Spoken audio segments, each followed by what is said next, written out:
eu quero ler só algumas coisas aqui com você, em Neemias capítulo 3, e dizer para você que nesse trabalho, nessa forma de raciocínio e daquilo que a gente está implementando aqui com a ajuda de Deus, nós temos tido bastante resultado positivo. E Deus tem dado força a cada um de nós sobre isso. E o texto de Neemias, é interessante que na ceia passada eu preguei sobre Neemias capítulo 4. E aí nessa ceia caiu exatamente sobre Neemias capítulo 3. Então vamos voltar então aí um verso. E eu quero então que você abra a sua Bíblia em Neemias capítulo de número 3. O verso de número 1 em diante. É um capítulo grande, eu vou ver, nós temos bastante tempo, mas o que é mais importante na mensagem é o texto. Então precisamos ler o texto. Então o sumo sacerdote Eliasiba se levantou com os seus parentes sacerdotes, e eles começaram o seu trabalho e reconstruíram as portas das ovelhas.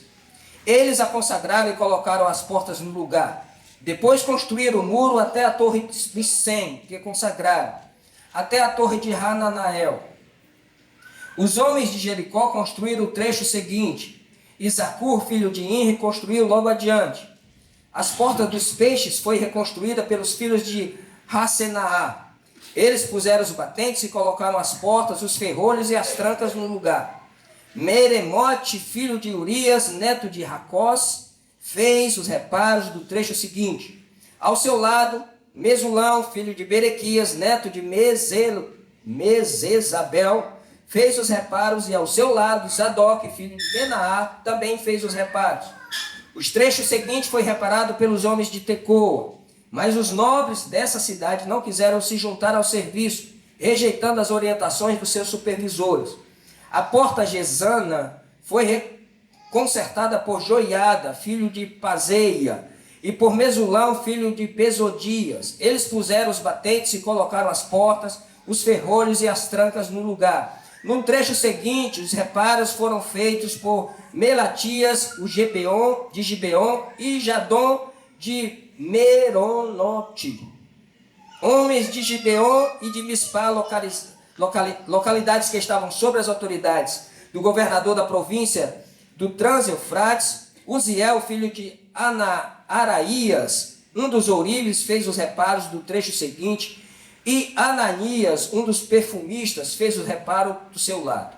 Eles reconstruíram Jerusalém até o muro largo. Refaías, filho de Ur, governador da metade do distrito de Jerusalém, fez os reparos do trecho seguinte. Ao seu lado, Gedaías, filho de Harumaf, fez os reparos em frente da sua casa. E Atur, filho de Razabenias, fez os reparos ao seu lado. Malquias, filho de Hanim, e Razube, filho de Moabe, reparou outro trecho e a torre dos fornos.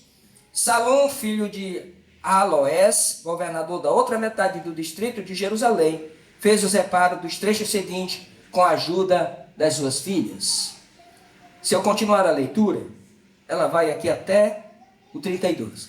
É exatamente numerando, nome por nome, distrito por distrito, líder por líder, pessoa por pessoa. Então eu vou dar uma pausa aqui na leitura e nós vamos começar então a conversar com os irmãos a respeito disso. E esse texto aqui estranho, nomes estranhos que a gente não sabe dizer, que aqui é praticamente um livro que quando nasce uma criança em casa, a gente passa longe dele para botar o nome nos filhos, né? Ninguém procura no livro, nesse capítulo aqui, ninguém procura, né?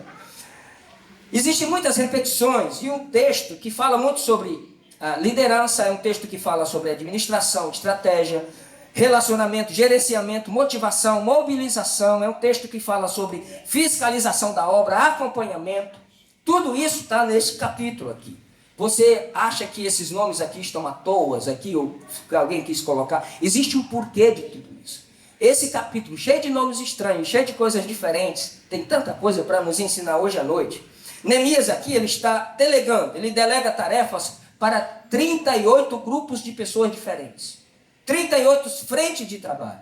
38 pequenos grupos. Ele lidera essas pessoas. Durante o período de 52 dias, eles reconstruíram os muros de Jerusalém. Eles vão levantar dos escombros. Eles vão levantar os muros de Jerusalém e reparar 10 portas que haviam queimadas. Retirar os entulhos, tirar tudo, deixar limpo. Em 52 dias, ele lidera 38 grupos de pessoas. E esse capítulo 3 fala de algumas coisas interessantes. Tem aqui muitas repetições. Eu li na NVI, mas quando eu for pedir para a gente ler alguma coisa, coloque na revista atualizada, por favor.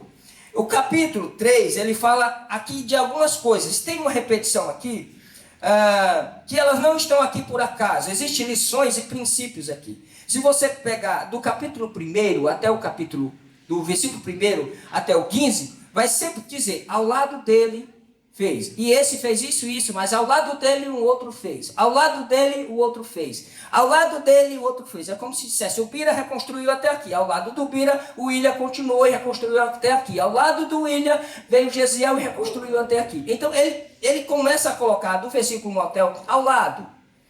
Do 16, e mais alguns para frente, ele diz, depois desse. Aí ele já muda a tonalidade. Depois desse, aí aconteceu isso. E depois desse, aconteceu aquilo. Só que lá mais para frente, no finalzinho do capítulo, ele vai dizer, defronte da sua casa. E esse aqui arrumou o muro defronte da sua casa. E esse aqui fez a parte tal, da porta tal, colocou os ferrolhos e colocou as trancas defronte da sua casa. Interessante isso. Mais para frente a gente vai ver. Neemias está aqui delegando tarefa para trabalhadores, para gente que trabalha. E tem muitas pessoas e funções distintas aqui. Tem ourives, tem perfumistas, tem mercadores, tem sacerdotes, tem levitas, tem um sumo sacerdote, tem servos do templo, tem chefes de distrito, tem gente que morava em Jerusalém, tem gente que morava fora de Jerusalém, tem gente lá de Gibeon, tem gente de Tecoa, tem gente de outras localidades. Ele usa todo mundo para um objetivo, reconstruir aquilo que estava derrubado. Aqui você já ganhou a mensagem. Aqui tem pobres, tem ricos, tem nobres, tem casados, tem solteiros, tem mulheres. E ele coloca todo mundo para trabalhar num projeto. Esse homem é extraordinário. Isso é uma liderança extraordinária. Não existe na Bíblia um livro que fale de tanta liderança como esse livro de Neemias. Primeira coisa que eu quero tirar aqui desse texto. Primeiro, não se acostume com o caos. Trabalhe para melhorar. Nunca se acostume, fique empurrando com a barriga. Aqui tem aproximadamente quase 100 anos depois que Jerusalém foi queimada. É entre 90 e 100 anos. Ali, Jerusalém foi saqueada, estava cheia de escombros, estava um caos, muros quebrados, portas queimadas, sem segurança, sem estabilidade, sem credibilidade nenhuma. A cidade santa de Jerusalém, a Sião, estava nessas condições. E muita gente já tinha visto aquilo, muita gente já tinha chorado por causa daquilo, muita gente já tinha lamentado aquilo, mas ninguém ainda tinha se disposto a mudar aquela situação. Muita gente passou, olhou, viu, já tinha quase 100 anos que estava naquela condição. As pessoas olhavam e viam uma cena. Neemias chega, olha para a mesma cena, mas tem uma atitude diferente. A palavra de Deus nos convida hoje para nós olharmos para a situação que está um caos, mas não olhe com a mesma visão que todo mundo olha. Não adianta olhar, chorar, lamentar e não tomar uma atitude. Preciso reagir. Ele diz, olha, nós não podemos continuar nesta situação. É preciso tirar a cidade do caos. Você pode aplicar esta primeira parte no que você quiser. Na família que está um caos. Na igreja que está um caos. No meio evangélico que está um caos. Nas estruturas que estão se corroendo. Não vamos ficar parados olhando e ver os muros se desmoronando, as portas queimadas, a noiva do cordeiro sendo surrupiada, e a gente ficar olhando e não tomar uma atitude. Aleluia! Estão transformando a mensagem de Jesus Cristo num livro de autoajuda, em motivo para enriquecer uns e enriquecer outros, nós estamos olhando para tudo isso, mas a nossa visão é outra. Nós estamos nos levantando e ficamos de pé para dizer que não estamos acostumados e não vai continuar o caos. Pode estar o caos por aí, mas vamos trabalhar para melhorar aquilo que Deus nos deu. Glória a Deus. Não se acostume com o caos. Trabalhe para melhorar. Segunda coisa, aprenda a colocar a pessoa certa no lugar certo. É preciso entender isso. Neemias sempre colocando um do lado do outro e nomeando um depois do outro. Ele tinha uma preocupação, eu acho que ele tinha um caderno, alguma coisa que ele anotava tudo. Pessoas certas para fazer as tarefas certas. Isso é extraordinário. Ele sabia onde cada pessoa se encaixava e o que ela deveria fazer, quando começar, quando fazer e quando terminar. Obrigado, pastor. Ele sabia exatamente isso, colocar a pessoa certa no lugar certo. Aleluia. Quem morava fora da cidade, ele colocava nos lugares onde o muro era mais deserto, onde não tinha ninguém por perto, porque ele chegava até mais perto lá. Mas quem morava dentro da cidade, ele colocava para trabalhar de frente da sua casa. Olha que coisa extraordinária. Eu sei que uma palavra já foi aplicada aí no seu coração com isso aqui. Você pode começar a não se conformar com o caos de frente da sua casa. No lugar onde Deus te plantou. No lugar onde Deus te colocou. É por ali que você tem que começar, de frente da sua casa. Entende? Terceira coisa que eu queria falar para os irmãos.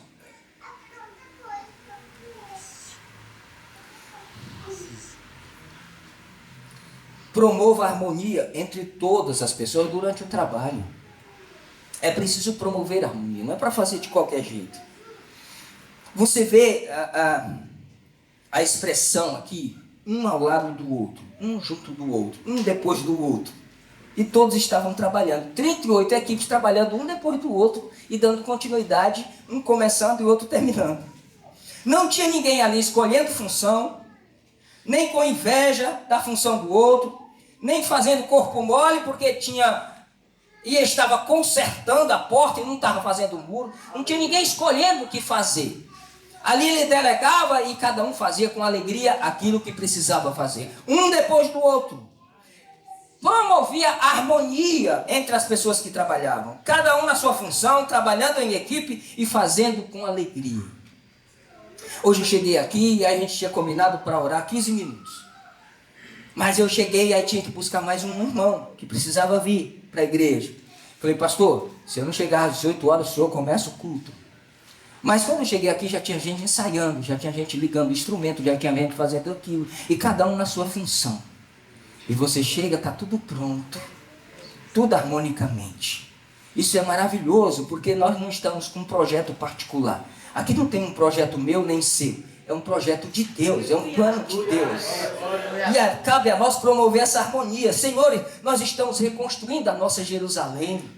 Entende? Nós estamos reconstruindo a nossa Jerusalém. Cada um aqui vai se colocando em uma função e a gente vai trabalhar com alegria. E esse não é o meu projeto, não, nem é a minha obra, é a obra do Senhor. Aqui é o reino de Deus instalado em nossos corações. Aqui também não tem função maior nem menor. Aqui não tinha essa condição. Se eles estavam em torno de um projeto só, então não tinha maior nem menor, era um projeto só. Qual era o projeto? Reconstruir, colocar as portas e deixar a cidade segura. Todos têm a mesma importância e a mesma responsabilidade nesse trabalho. Amém? Amém. Durma com esse barulho. Todos têm a mesma importância e a mesma responsabilidade. Aqui ninguém tem ministério de ouvinte aqui. Você veio, sentou e ouviu e foi para casa. Não, você vai se encaixar em alguma coisa. Você vai trabalhar harmonicamente em alguma coisa para que o reino de Deus se expanda. Glória. Amém? Amém. Quarta coisa. Facilite o trabalho. Otimize o trabalho. Seja aquele que desata os nós, não fique dando nó. Seja aquela pessoa que desata os nós, desembaraça as coisas, deixa o caminho livre. Versículo 23 do capítulo 3, vamos para o texto. Versículo 23, o que diz aí no versículo 23? Capítulo 3 de Neemias. Vamos ver. Depois Benjamim e Assub fizeram os reparos em frente da sua casa, e ao lado deles, Azarias, filho de Maazéias, filho de Ananias, fez os reparos ao lado da sua casa. Versículo 28 também fala ao lado da sua casa. Mostra lá o versículo 28, no mesmo capítulo, vamos lá, rapidamente isso. Acima da porta dos cavalos, os sacerdotes fizeram os reparos, cada um em frente da sua própria casa. O que é isso? Otimizar o trabalho. É otimizar. Não precisa sair de um lado para o outro. Não, ela ali está tão pertinho. Entende? Otimize o trabalho. Consiga fazer uma coesão entre as pessoas. A unidade, promover a unidade. Tem alguma coisa que está encurtando, está afastando as pessoas? Vá lá e encurte essa distância. Diminua as dificuldades, encurte os caminhos. Promova a unidade, otimize, facilite o trabalho. Ele aqui se preocupou com isso, com esse detalhe. Ele não tirava o cara que morava fora de Jerusalém e colocava lá do outro lado, não, ele colocava no muro deserto. Olha que estratégia. Esse cara é extraordinário. Quinta coisa, esqueça a individualidade. Nosso trabalho é em equipe. Amém? Um depois do outro. Aí tinha um ao lado do outro. A religião é que separa a igreja. Os líderes, muitos aí separam a igreja. Mas já foi lido aqui que só existe uma igreja e um pastor. Eu faço parte dessa igreja e desse pastor. Aqui tem um nome, Estação Graça, mas isso pouco importa. Existe uma igreja e um pastor.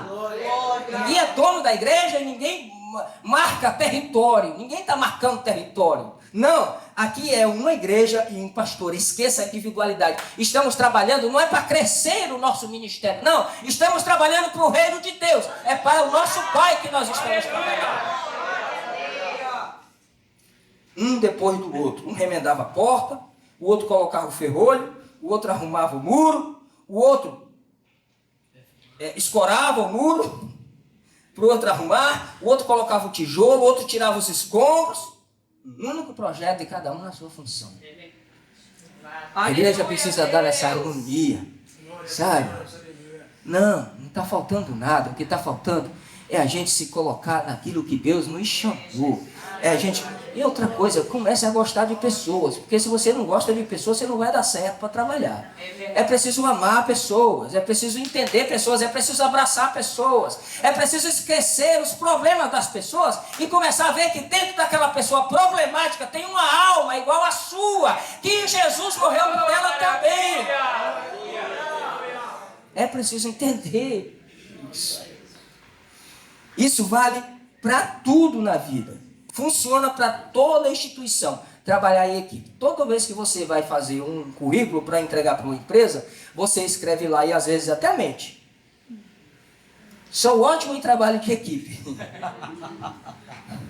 Não é? É assim ou não é? Quem já fez entrevista aqui? Você tem facilidade de trabalhar em grupo? Eu amo trabalhar em grupo. Coloca junto de alguém, já começa o problema. Aqui era uma equipe. Por exemplo, o que oferta não pode ser mais importante do que aquele que não pode ofertar, mas está só orando. É verdade. Não tem que ter um patamar para aquele que oferta melhor. Não tem que ter 2 pesos e 2 medidas. O que ensina não é melhor do que o que toca. Entendeu? O problema eu preciso, a obra precisa de nós. O reino precisa, a igreja precisa. Nós pertencemos um ao outro. Eu não sou meu, eu sou de vocês. Vocês não são de vocês, vocês são meu. Por que a gente ora em dupla aqui? Porque a gente não é dono da gente. A gente só adora a Deus pelo próximo. Não existe uma adoração com Deus, só eu e Deus. Não, se eu não for através do próximo, não tem adoração que ele receba. Nós nos pertencemos uns aos outros. Quem busca o bem da coletividade, busca o próprio bem, busca o bem próprio. Não existe igreja de outra maneira. Pode ser que seja saltitante, bonita, pode ser que pule, pode ser que seja o que for, mas se não é valorizado o próximo, não existe evangelho nisso. Sabe por que as pessoas entram na igreja e não ficam? Porque a gente se importa com a gente não se importa com elas. Por isso elas entram, assistem o culto e vão embora e nunca mais voltam. Nós se importamos conosco, com o nosso conforto. A gente pouco quer saber se a pessoa entrou aqui e eu tenho medo de dizer, você precisa de alguma coisa, vai que ela precisa. E eu vou fazer o quê? Nós nos importamos conosco mesmo. A nossa espiritualidade às vezes é doente, porque a gente se importa com a gente mesmo. A gente não se importa com a outra pessoa. A gente tem medo de cumprimentar a outra pessoa. Pode ser que ela esteja precisando de alguma coisa e eu não tenho condição de dar. Às vezes a pessoa não quer nada seu, ela só quer uma atenção. Ela só quer que você olhe para ela e veja Cristo nela. Deus está aí deitado nas ruas, andando pelas praças, descalço em todos os lugares. Ele disse, todo aquele que fizer um desses pequeninos que crê em mim, estão fazendo a mim. Glória a Deus. Esqueça a individualidade, trabalhe em equipe. É isso. Não dá, irmãos, a gente não saiu de um sistema para criar um outro sistema. Esse não é o objetivo, a gente não sai de um sistema para criar outra coisa e virar um sistema. Ou a gente quebra isso, ou a gente quebra esse estigma, esse paradigma, ou a gente vai ficar no mesmo lugar. Comece a arregaçar suas mangas. Comece a entender o chamado de Deus para você. Não é só para mim, não. Não é só para mim, é para você. Esqueça a individualidade, trabalhe em equipe. Sexta coisa. Não deixe ninguém de fora. Não deixe ninguém de fora. Nós viemos de um sistema onde um grupo pequeno trabalha e um grupo grande assiste o grupo pequeno trabalhar. Sempre foi assim nas igrejas. Um pequeno grupo trabalha e o grupo grande assiste. Reclama do som, reclama do ar, reclama das coisas, reclama de tudo e assiste. Enquanto que um pequeno grupo trabalha e se esforça. Isso tem que acabar. Você pode dizer amém por isso? Amém. Olha, você está dizendo amém para mim não, hein? Eu digo a você que se você não se compromete, não se integra, não se dispõe, não coloca a mão na massa, você não se sente com o grupo. Se você não se entregar, você não sente que esse projeto é seu. Foi por isso que ele trouxe todo mundo, colocou na roda, colocou para trabalhar. Vamos trabalhar todo mundo. Esse aqui é um projeto nosso, não é projeto individual. Neemias reuniu sacerdotes, levitas, chefes políticos, porteiros, guarda, fazendeiro, ourive, perfumista, mulheres. Tinha trabalho para todo mundo. A obra é carente, meu irmão. Você não vai entrar aqui e ficar aí sentado que eu vou olhar para você. Entende? Vou pregar olhando no teu olho assim. Você está sentado aí assistindo. Não, meu amigo, meu irmão, há espaço para todos, há trabalho para todos. Você é extremamente fundamental nesses últimos dias. Estamos sacudindo de nós uma coisa que veio nos corroendo a vida inteira para fazermos e colocar a cara para fora e dizer que ninguém pode ficar de fora. Todos nós somos parte desse projeto. Sétima coisa, você não esperava essa cacetada hoje. Essa é uma feijoada que você vai comer e vai se lembrar um bocado de dia. O exemplo deve vir da liderança, agora pegou. Capítulo 3, versículo 1. Capítulo 3, versículo 1. A lista começa com o sumo sacerdote. Olha o que diz aqui o capítulo 3, o verso 1. O que era o sumo sacerdote? Então o sumo sacerdote Eliasib se levantou com seus parentes sacerdotes. O sumo sacerdote era a alta patente da religião, não tinha ninguém acima do cara. E ele encomendava só 70 sacerdotes. O sacerdote não era qualquer pessoa. Primeiro, ninguém podia ser sacerdote. Eu não quero ser sacerdote, não podia. Tinha que nascer na tribo de Levi. Tinha que estudar pelo menos 20 anos. Porque o sacerdote, ele era médico, era quem decidia da lepra, se podia ficar em casa ou se não podia. Ele era juiz, ele julgava, ele decidia todas as coisas. Era o sacerdote que decidia. Ele estudava por 20 anos. Ele só assumia o posto de sacerdote com 30 anos de idade. E aqui, o sumo sacerdote abriu mão da sua togazinha e foi fazer muro. O exemplo começa pela liderança. A lista começa pelo sumo sacerdote. A igreja nunca estará à frente da liderança, nunca vai.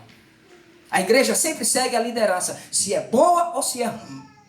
Os membros nunca estarão à frente dos obreiros, nunca. Os membros vão seguir os obreiros. A igreja nunca ora mais do que a liderança. A igreja vai orar do tanto que a liderança ora. A igreja não conhece mais a Bíblia mais do que a liderança, não é mais comprometida do que a liderança. É exatamente pela liderança que tem que vir o exemplo. Um líder sempre exerce liderança ou para o bem ou para o mal. Por exemplo, se eu, no caso de Pedro mesmo, Pedro era um líder nato. O que ele fazia, o discípulo ia seguindo.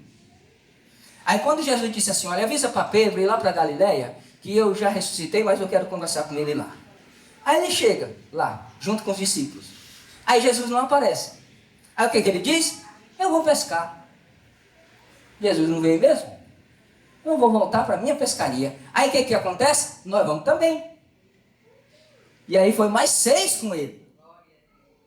Tenha cuidado com aquilo, as decisões que você toma. Ou você está liderando para o bem ou para o mal. A liderança sempre exerce alguma coisa, ou para o bem ou para o mal. Tinha aqui, ó, irmãos, presta atenção, ourives edificando ouro. Ourive trabalha com purificação de ouro. O cara não tinha nem as mãos eram bem fininhas. Gente que lidava com coisa delicada, com outros assuntos, mas estava lá. Eu me lembro de Natal, quando eu morei em Natal, e eu fui congregar numa igreja lá, e a igreja é muito grande, e eu falei, aqui eu vou ficar pelo menos um pouco, uns 2 anos, nem sabia quem eu sou. Aí, foi menos de um mês, eu já estava envolvido com todo mundo, dando aula, escola dominical, e aí entrei num grupo chamado Chama Viva, que era um grupo de evangelização. E aí, as pessoas da igreja não conhecem, muita gente lá tinha juiz, desembargador, tinha deputado, tinha clínico geral, dentistas. E aí, fizeram um trabalho numa comunidade quilombola, onde a gente ia o dia inteiro para lá, eles levavam dentista, médico, clínico geral, medicamento e o culto à noite. E aí a gente foi.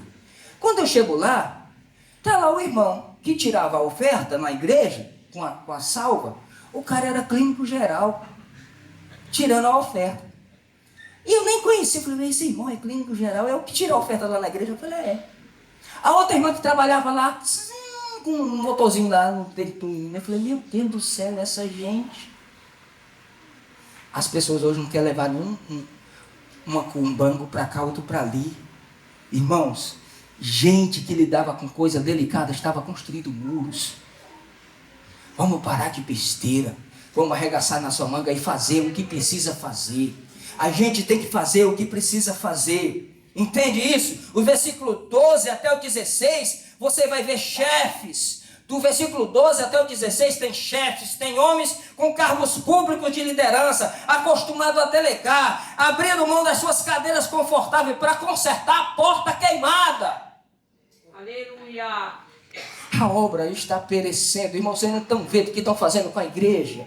Vocês não percebem a maldade que estão fazendo com a igreja? Um evangelho aguado, fajuto, que não desce goela abaixo no povo mais. Já temos no Brasil 20 milhões de pessoas que não querem mais entrar numa igreja, porque não suportam mais. Um evangelho falsificado dando para as pessoas. Está na hora de se levantar, minha gente. Está na hora de dizer, Deus me chamou para exercer a liderança dessa nação.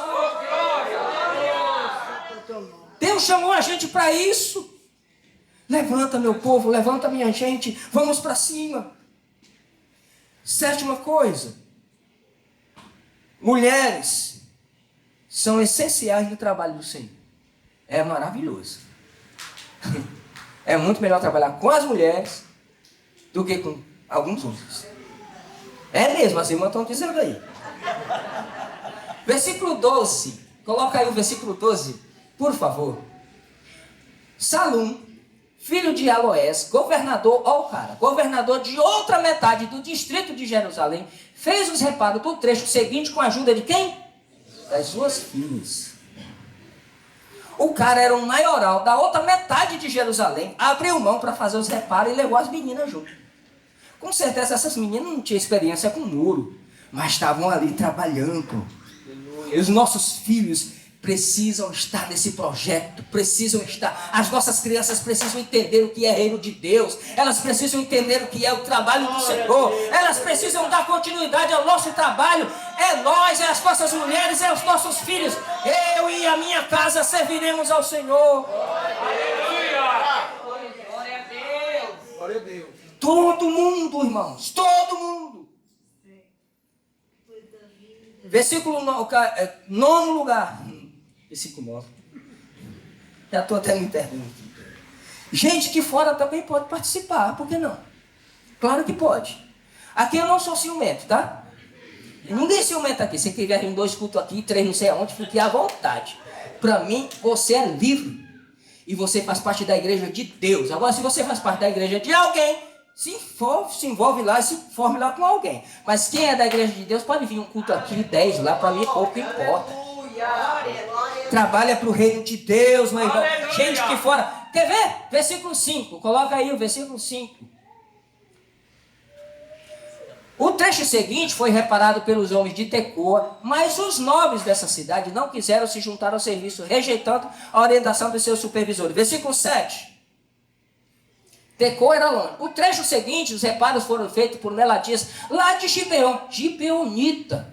O cara recebeu ajuda. Versículo 13.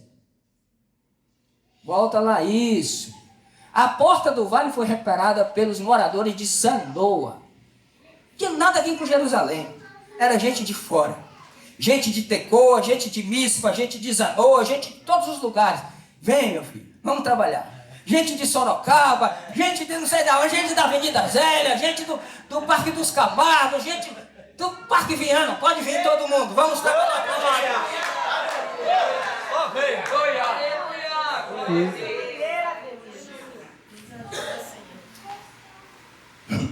Eu estou buscando ajuda de profissionais lá da Igreja Batista de Atitude, de Alphaville. Fomos lá, conhecemos o trabalho lá, os caras fazem um trabalho fantástico na área do esporte. Nós barramos no investimento de R$1.500, mas nós estamos com fé que Deus vai dar esse empurrão aí para frente. Vai, porque nós vamos trazer, nós vamos botar uma placa, vou botar até uma placa lá na padaria com QR Code para quem quiser se cadastrar, aprender defesa pessoal para mulheres. Crianças que vão aprender sobre hierarquia, sobre disciplina, vão praticar esporte, nós vamos colocar aqui, nessa sala aqui. Aleluia. Estou buscando ajuda de lá. Tem um rapaz que eu cheguei para ele e disse assim, olha, eu preciso de você. E eu falei, é pelos próximos 12 meses. Ele disse, o que você precisa? Eu falei, nós estamos começando um trabalho novo, nós precisamos de ajuda. Eu falei, que ajuda você quer? Eu preciso que você se comprometa comigo, durante 12 meses você vai investir R$1.000 para a gente ajudar a pagar o aluguel. Ele falou, pode contar comigo. Nunca veio aqui. E não, ele nunca vem. O outro, eu falei por telefone. Nem foi pessoalmente. Ele falou, estou fazendo um projeto, é esse. Ele falou, nem você eu confio, está aqui o dinheiro. E se você quiser ajudar, fique à vontade, eu também estou aqui para receber. Capte recursos onde você encontrar, meu irmão. Não desperdice uma ajuda, não desperdice uma oportunidade. Gente de fora também pode participar, pode trabalhar em nome de Jesus. 10ª coisa. Não perca a alegria se não houver unanimidade. Eu falei para os irmãos, nós estamos implantando aqui o projeto Atos, de casa em casa e de porta em porta. Aliás, cada casa é uma igreja, cada pessoa é um discípulo. Não significa que nós vamos colher os frutos, não, nós estamos lançando uma semente, irmão. Pode ser que a gente colha isso daqui 5, 10 anos. Não temos pressa. Não temos pressa. É enquanto Deus disser que tem que fazer, nós só estamos fazendo. Quem dá o crescimento é quem? Deus. Tem um que planta, tem outro que rega, mas quem dá o crescimento é Deus. Então não perca a alegria se não houver unanimidade. Versículo 5, volta de novo lá, meu filho. Versículo 5. O trecho seguinte foi reparado pelos homens de Tecoa, mas os nobres dessa cidade não quiseram se juntar ao serviço, rejeitando a orientação dos seus supervisores. Tem sempre alguém que não vai ajudar. E você não pode fazer nada. Tem sempre alguém que é do contra. O que você pode fazer? Mesmo Neemias, sendo um líder extraordinário, que por mais que eu pedale, nunca chegarei aos pés dele, governou por 12 anos Jerusalém e não teve unanimidade. Mesmo Jesus, com 12 cabeça de pudim, que ele chamou para andar com ele, tinha um que era um Satanás.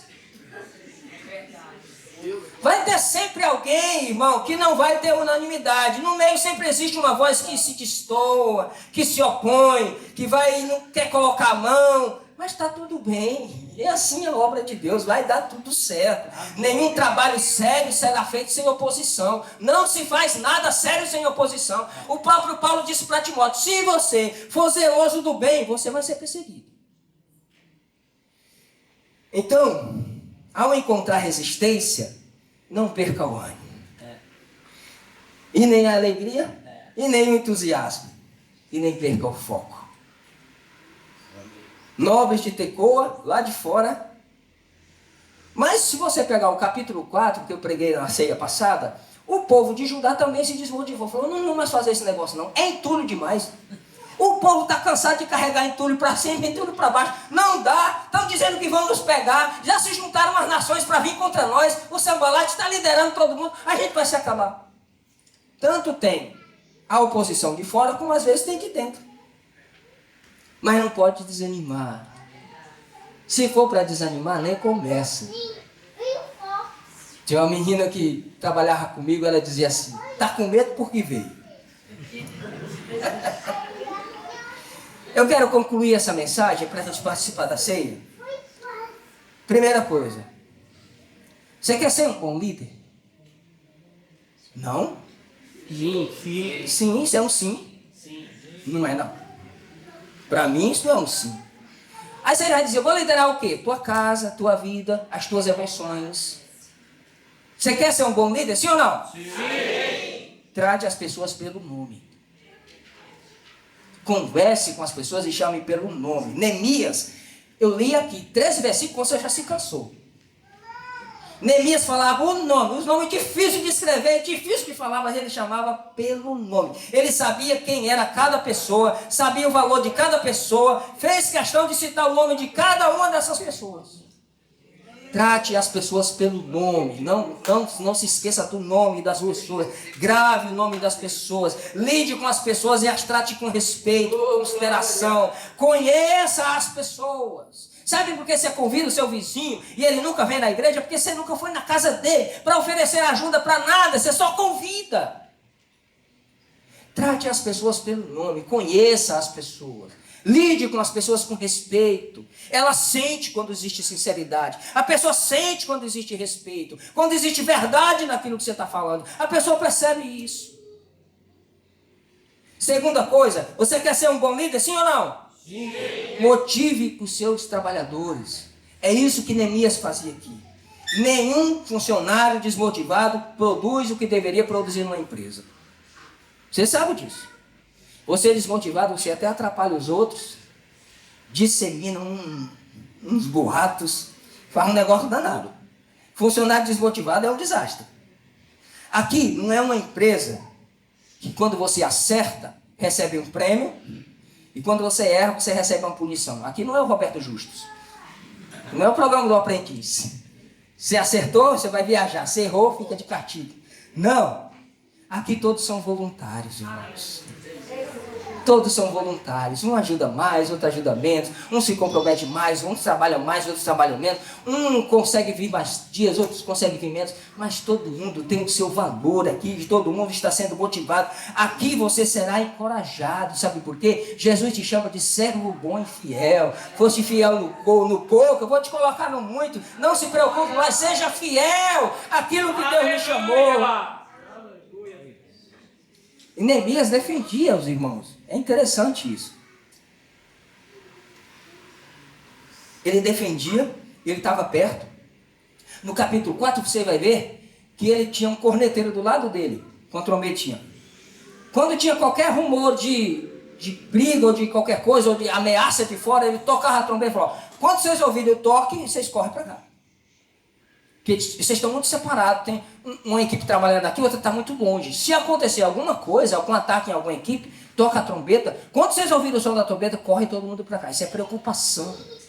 Isso é liderança, isso é estar na frente, isso é respeito por aquele que trabalha, isso é respeito aqui, você terá respeito por cada centavo que você investir aqui, e respeito pelo seu trabalho. Se você pode vir um dia na semana, será respeitado por esse um dia que você está doando aqui. Se você vem só na ceia, será respeitado por esse dia que você virá aqui. Não importa se você chegou às 6 da manhã, às 9 horas, ao meio-dia, ou se faltava 1 hora para terminar o expediente, você vai receber em partes iguais, porque a obra é de Deus. Então ele defendia os trabalhadores, saía sempre na frente, se importava com as pessoas, sabia o nome das pessoas e as pessoas sabiam que eram importantes para ele. Isso é importante. Eu acho que você deve entender que você não precisa bajular ninguém. Bajulação é terrível. Mas você precisa elogiar, encorajar. Isso sim é bíblico. Encorajar as pessoas. O próprio Jesus encoraja as pessoas. Não ensina ninguém a bajular ninguém, mas encoraja as pessoas. Quer ser um bom líder? O amém está diminuindo. Quer ser um bom líder? Amém. Extraia o melhor das pessoas. Capítulo 5, versículo 27. Aliás, versículo 5, desculpa. Versículo 5, isso. O trecho seguinte foi reparado pelos homens de Tecoa. Esses camaradas aqui eram de fora de Jerusalém. Estavam reparando esse trecho. Aqueles começaram a reparar e os próprios líderes dele não quiseram e rejeitaram a orientação dos supervisores. Agora veja o versículo 27. Olha só. Capítulo 3, versículo 27. Depois dele, os homens de Tecoa repararam outro trecho, desde a grande torre até o muro de Ofel. O que é isso aqui? Os caras não eram de Jerusalém, não tiveram apoio dos seus superiores, fizeram as tarefas deles e ainda fizeram mais outra tarefa. Isso é extrair o melhor da pessoa. Isso é extrair o melhor da pessoa. Faça o seu melhor, podendo. Você pode ir mais longe, vá mais longe. Se você pode fazer uma outra coisa, faça uma outra coisa. Faça tudo conforme as tuas forças, ir mais além. Você pode fazer melhor. Eles fizeram dois, além de não terem tido apoio do próprio povo deles, eles restauraram um trecho, depois foram para outro lugar e restauraram um outro trecho. E só faz isso, irmão, quem tem uma boa liderança. Quem tem respeito da liderança e é respeitado pela liderança. Quer ser um bom líder, sim ou não? Amém! Valorize de igual forma os grandes e as pequenas conquistas. É preciso valorizar isso. Tem gente que tem mania de valorizar somente grandes projetos, grandes trabalhos. Aí trabalha, grandes projetos, congressos e não sei o quê. Mas tem gente que faz com o mesmo amor, com o mesmo zelo, com o mesmo empenho, mas só porque uma coisinha menor não recebe valor. Aí se desmotiva. Não existe um respeito por coisas grandes e pequenas. Olha o que diz aqui no verso 13. Versículo 13. Capítulo 3, versículo 13.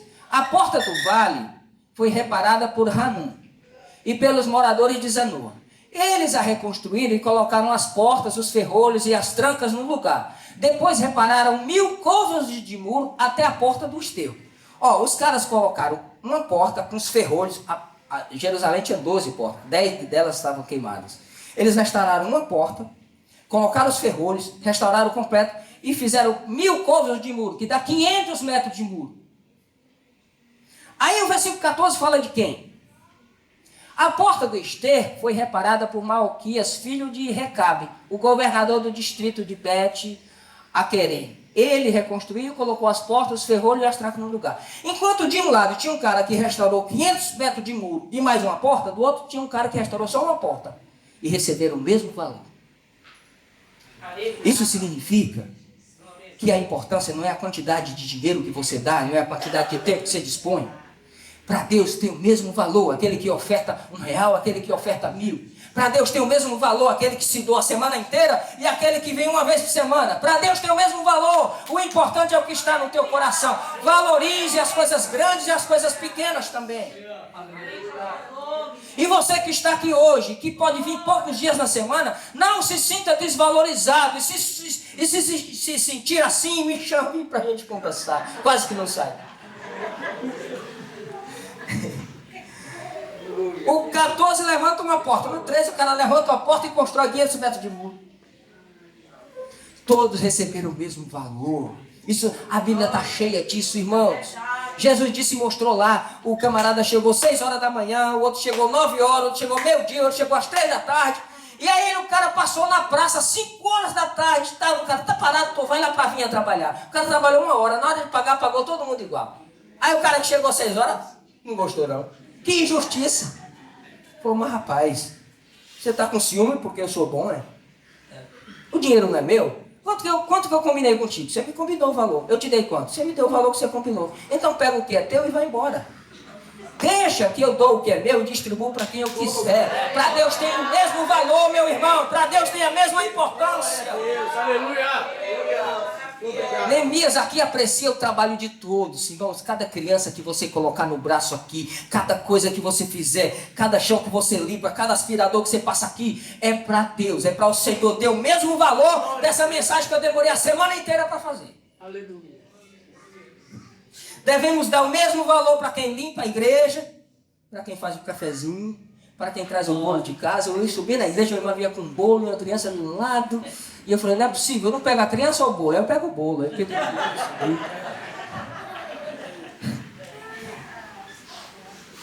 Gente que faz o cafezinho, gente que vem lá de Sorocaba para cá, se paga gasolina, 75 quilômetros, mais pedágio.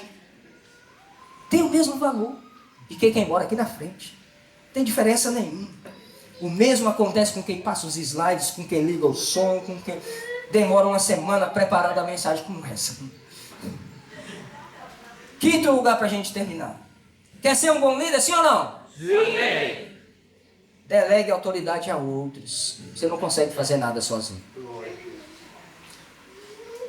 Até na família, Deus colocou o pai, o homem como cabeça, a mulher como adjuntora, para edificar o lar. Cada um na sua função. O sumo sacerdote, o capítulo 3, versículo 1, diz que o sumo sacerdote veio com os seus sacerdotes. Aí, o versículo 5 diz que o pai veio com as filhas. Aqui, o versículo 13, coloca o versículo 13. Está no 14, o 13. Isso.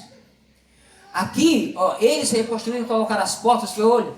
Hanun, pelos moradores de Zanoa. Ele veio, esse cara aqui, liderando o grupo de Zanoa. O versículo 17 fala que os levitas, o levita Reum, ele reuniu, cadê o nome dele aqui?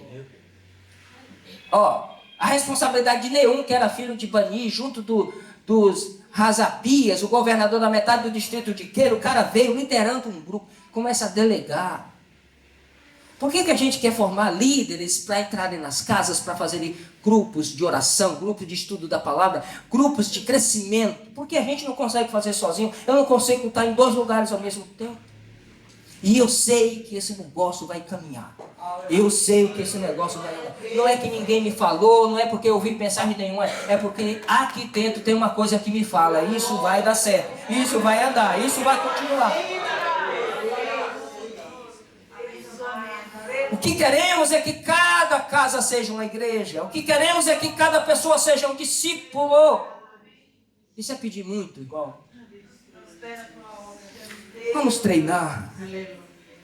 Vamos treinar juntos, vamos aprender juntos. Para depois a gente delegar você e você delegar funções para outras pessoas. Vamos fazer isso juntos. Sabe qual é o capital da igreja? O capital da igreja é fé e trabalho.